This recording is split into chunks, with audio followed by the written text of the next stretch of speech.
To set the machine for free motion quilting, it's as easy as touching the eye for information and looking for the icon for free motion stitching. I call it a pile of spaghetti. So when you touch it, it will have two options for you. The free motion floating, and that foot is the R foot that came with your machine.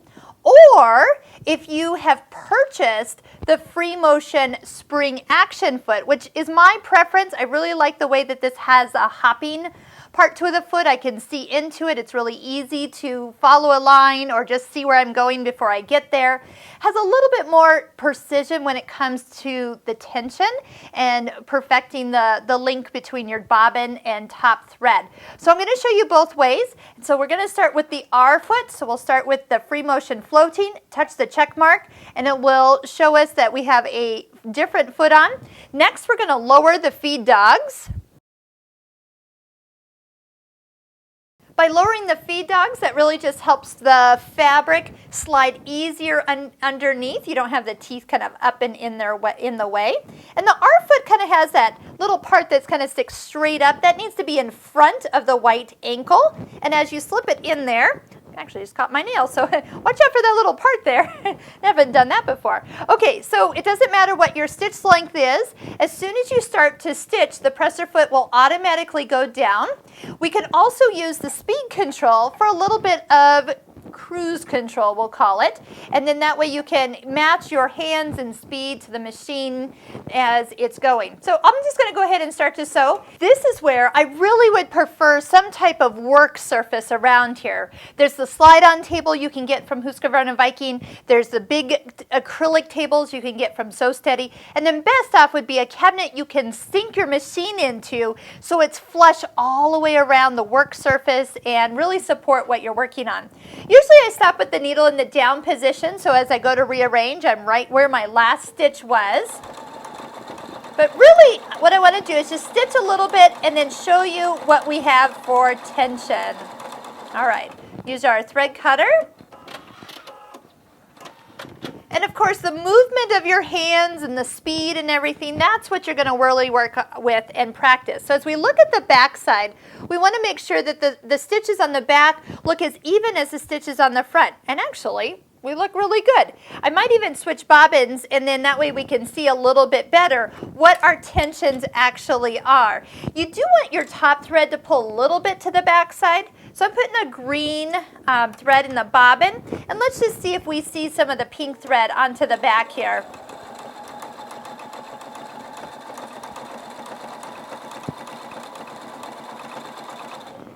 So I'm actually seeing, now that the two colors are a little easier to see, I'm seeing a little bit of the green thread coming up to the top. Not very much, but I want just a little bit more of the pink coming to the back. So if I just reduce the tension just a little bit, that's really going to look nice. Another little trick for free motion stitching is to use a straight stitch throat plate. This is a plate that's purchased separately, and when you put it on, the needle only has one area to go in and out of. It doesn't have that wide zigzag opening to have that play as you're moving your fabric side to side, and that really helps to kind of perfect the way the two threads connect, the needle and the bobbin, to create your stitch while you're free motion quilting. Let me switch us over to the free motion spring action foot. That's the second one. This is the foot that you would purchase separately. You do need to actually take off the ankle, so you're going to need your screwdriver and just take the whole screw out of the side.